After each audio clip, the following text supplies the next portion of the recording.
Okay, so special guest. I'm joined by Brett Burns, aka this Angry Sooner, because my homie hit me up with a text because he never does that because he understands and whatnot. But when he does, I'm like, oh, I haven't talked to Brett in quite some time. It'd be cool for everybody to hear Brett. How you doing, bro? Ah! I'm trapped in a glass cage of emotion.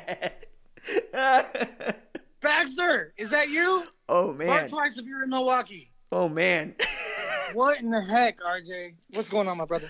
Not much, dude. But like, it would have been a peak night for you on the Twitters last night, dude. We're recording this on a Sunday night, so like. I'm so thankful that I was not. Oh my God. For my sanity. I have no doubt that it was burning to the ground. Oh man. Because I was almost about to burn my house to the ground. So I have no delusions of what Twitter was probably like, and I am okay that I missed it. Bro, I went back through like samples of my tweets from last night, and it was like, I wasn't profane because because kids watch my channel, right? And kids watch my Twitter. But man, like, I haven't blocked people in like months because like when I was first getting everything going, I was getting all these people coming from everywhere.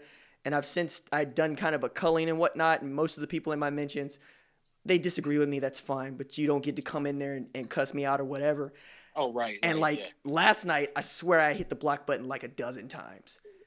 It's probably for the better, man. You know, they say money is the root of all evil, but that's not true.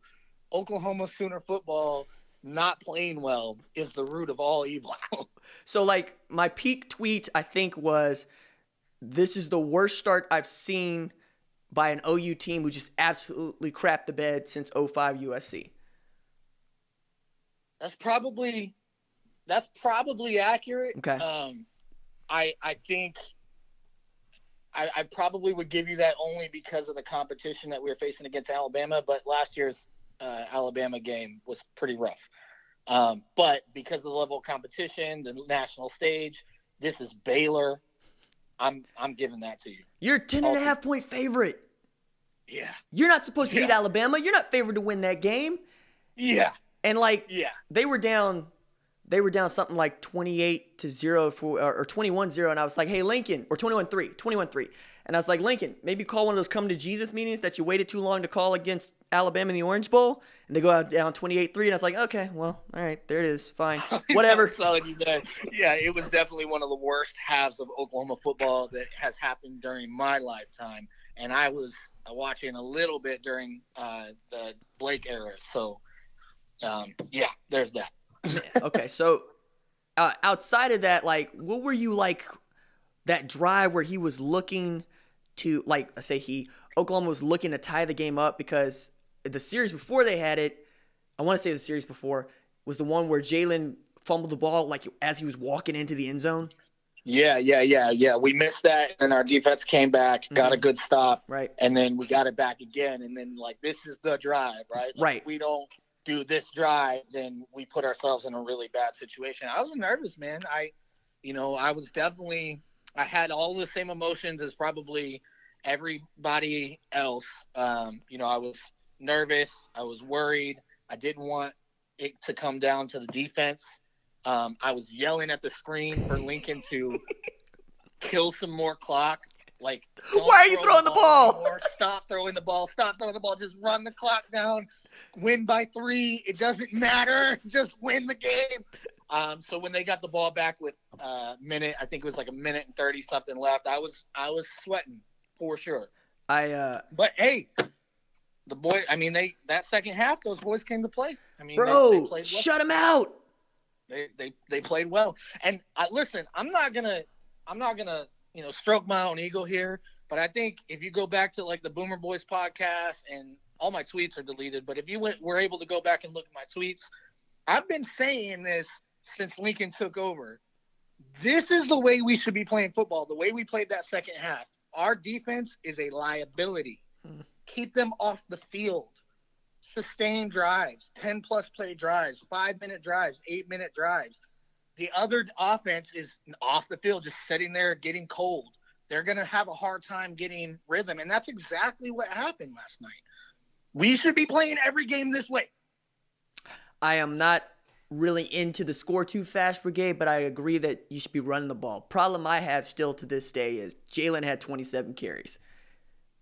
Kennedy and our running backs had how many? Kennedy had, I want to say 23, or they had 23 combined. I got to go look it up because I don't have the number in front of me. But I know this. Ramondre put the ball on the ground. Jalen put the ball on the ground. Kennedy still ain't put the ball on the ground. Like, I just hand that dude the because, like, on third downs and whatnot. He's a walking 5 yards, man. Right. I mean, it's almost a guarantee. There's maybe 2 carries last night that he didn't get 5 yards on. He's going to find space. I don't understand it either. And look, by no means am I questioning Lincoln Riley. I am not a football coach. I do not have the pedigree or the intelligence or the experience to be able to say that I could step in that man's position and do better, because that's a lie. But it feels, as a fan watching, that when things get heavy, Lincoln kind of tunnel visions, and everything that's great about his play calling and everything that's great about our offense seems to get a lot more predictable, and that's really concerning to me because we have much more data to go off of now to show that might be the case. I was privileged to be exchanging text messages with a buddy of mine who works on the football side in the NFL and knows from what he sees, right? One of these folks that can just pick apart a play on the first watch. It takes me 2-3 times minimum, right? And that's if I just know exactly what I'm looking for. But he was saying, no, Lincoln's going to figure this out because it's there. I'm figuring it out. It's just he doesn't have the benefit of seeing what I see from this press box. He's down there on the field, which is a disadvantage to a little bit. But he's basically going, give him the half. He'll see what he needs to see, and you'll start to see him take advantage of what's already on his play card because it's there. He's like, no, it's on that 3x5. It's there. And you saw it with how he was calling plays for Jalen, how he's calling plays for the running backs. And once you saw the true freshmen start getting involved, like in a really big way, like Jaden Hazelwood, Theo Weiss, those kinds of guys, and you didn't see so many targets to Nick Basquin and A.D. Miller, who played okay, but Nick Basquin walked on. Jaden Hazelwood was the best recruit in the country last year. So it was one of those. You're pulling your hair out because I felt like Rob Schneider in Necessary Roughness, where it's like, hey, now is not the time to make sure everybody's played. Right. Yeah. Man, it's tough. It's tough because I remember thinking while I was watching it, I don't want to dump on Jalen. I definitely bought into the hype. I had my reservations at first, and then the first 3 games I became a big Jalen fan. And then last night I'm just sitting here asking myself, and I'm wondering, how many touchdowns are we leaving off the board because he's not seeing the read? Or because he's not seeing the progression, right? And I'm super happy that those guys came in and made some big plays, but there's got to be – and I listened to his post-game speech, and that's why you love the guy, because he took full accountability and gave all the praise to the team, didn't take accountability for the win, but accountability. Brett, who the hell was he going to blame? No, I'm with you. I'm with you. That only gets you so far. It was like, wait, who else's fault was it? You're in your hands. 95 snaps. You took all 95. I'm with you. Okay. I'm with you. Okay. I am with you.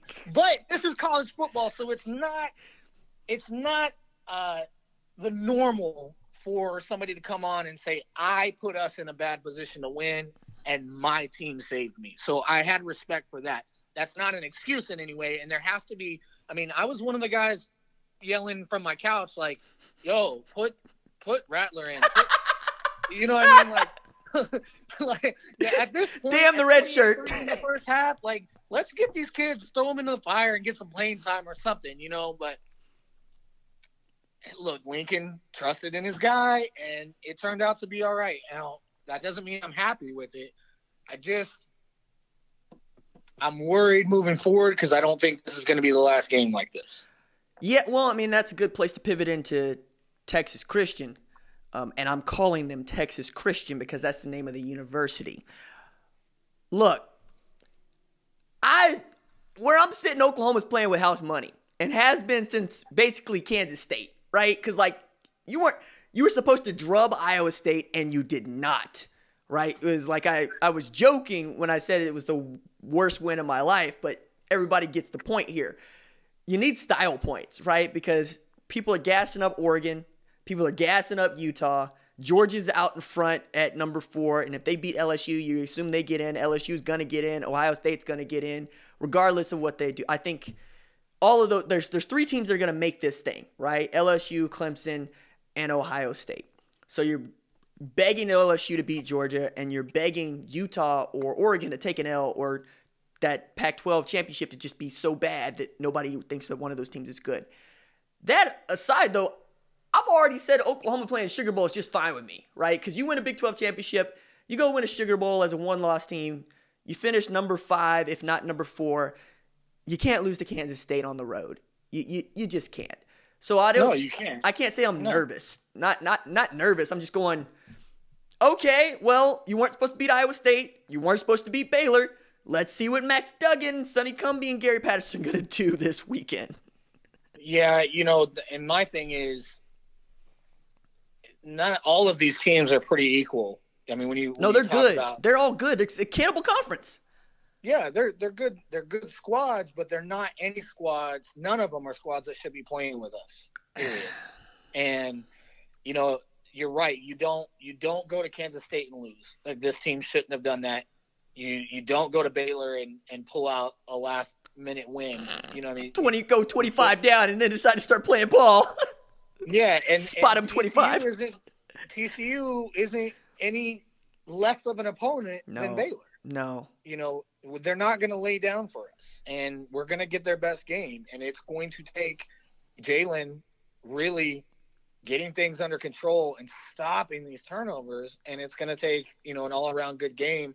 But as to your point, we're just in a familiar position. I mean, as the new era of Oklahoma football, all we know is outside looking in because of the Kansas State mistakes, because of the Iowa State mistakes in years past, because of the Houston mistakes in years past. The difference is we're not playing our best football in November as we were those years. I mean, you go back and this game in years past is the game where we came out and made a statement and made people say, okay, we can't ignore Oklahoma. We didn't do that. And I don't think with TCU or Oklahoma State, unless we just completely figure it out, I'm worried that we're not going to do that either. So I definitely never give up hope. I'm a Sooner born, Sooner bred, and when I die, I'll be sooner dead. But it's a long shot from my perspective and vantage point for us to have a shot at these playoffs. I look at TCU and I see a solid run game. I see Tay Barber ascending past Jalen Reagor as the guy that I'm most terrified of. He had 8 catches for 137 against Texas Tech, and I've loved Max Duggan from the moment that I saw him at the opening couple years back, because that kid just knows how to win. He does not mind running at you. He does not mind getting pelted. He is tough as nails, and we all know what Gary Patterson's defense is and what it could be. Now, I think Jeff Gladney's going to miss the first half of this game because he got ejected for targeting in the Tech game. So that helps tremendously because that's their best corner, and that guy's going to play in the league. But to the point of they shouldn't be playing with Oklahoma, I think the league has just gotten that much better. If for no other reason than you saw what Kansas was able to do to Boston College, and I know Boston College ain't great, but A.J. Dillon is. And you saw what they were to do against Texas Tech, where they actually did get a win in conference play. We're talking about, everybody's lost to everybody by now. Kansas State lost to West Virginia. West Virginia is a team that Oklahoma ran. But to talk about this team, Baylor had 17 fumbles and 8 that they didn't recover heading into this game. So they like to put the ball on the ground. So I was thinking, if Grinch's defense is ever going to get any turnovers, this is the one. And my goodness, did they ever come up with a couple? Man, did they come up at the – I mean, I almost broke so many things at that moment. Was it the Pat Fields one or the Nick Bonito one? Well, both of them, but more the Pat Fields one. Yeah. Because that one was the one, we knew that drive we had to stop them. Right. And I saw him break loose, And I was like, here we go again. Mm-hmm. And then, boop, I saw that ball pop out. Boy, I turned into get on the ball. Tornado. Man, I was on top of my couch. My wife was yelling at me like noise. I mean, yeah, it was exciting to see, and props to Pat, man. I mean, he plays a lot bigger than he is. He definitely has had his mistakes, but that kid is Trouble holding it down. Trouble has me pulling my hair out. Him just DTY, Delaren Turner Yell. His nickname is Trouble. That dude, it's like, I mean, why are we having a linebacker playing safety, guys? He's so lost out there. I was gonna say when he gets a clean hit, it's I'm all for it. But you're right. Yeah, he's definitely a liability. And then for the Benito one, man, how does he drop the first one? Oh man, he knew it too. But you know what? He didn't drop the second one. Because the first one was like, right. My little sister could have caught that one. And the second one was like an NFL caliber play. Right. Like, what? And that dude plays outside linebacker. I was speechless, man. I was just speechless. I couldn't believe it. I don't know. We'll see. I'll disagree with you a little bit. Yeah, okay. On everybody else catching up to us. Because I think and I think this has been the case for many years, when we don't beat ourselves, we're unbeatable. The problem is we are not disciplined. We are one of the least disciplined teams in the country, and it ends up being that way year in and year out. Small mistakes here and there, always on ourselves, and we beat ourselves. The second half of the game last night, erasing just that one kind of fluke fumble, because, I mean, that guy barely touched the ball, and it just kind of popped right out. Mm-hmm. But outside of that, I think you saw the difference in talent. Like, these guys on Baylor were flying around and were on top of the world whenever we didn't know what the hell we were doing. Excuse me. That's okay. But That's the okay. second we said, all right, you know what? Not anymore. Let's play some big boy football. You want to hit? Let's hit. It wasn't half of a quarter before those guys wearing green were just, I mean, you could just tell. I could see it. They didn't want it anymore. They were done with it. And then the offense comes on, and they're nervous. They've never been here before like this. Like, I mean, I say they've never been there. They've won most of their games closely. But I was about to say, this is their home. This is their home. But it's different. It's different when it's a close game and there's that logo in front of you that says OU. I mean, because we are the standard. It's intimidating no matter what anybody says. Like, it's different to play Oklahoma State close and be confident going into the last quarter. It's another thing to be hitting in the mouth by the big boys and then still be able to step up and do your thing. And credit to them. They played really, really well. I'm not trying to discount Baylor at all. I'm just saying, like, when we do decide to play the real game of football instead of being all fancy and try to go for every record that there is, like, part of me, and I could be wrong here, but part of me feels like Lincoln chases stats more than he chases the wins. Okay, well, and that's probably the worst. I'm probably so far off on that, but from a fan standpoint, that's what it feels like sometimes. I want to pick that up just a second. Let me turn tape over.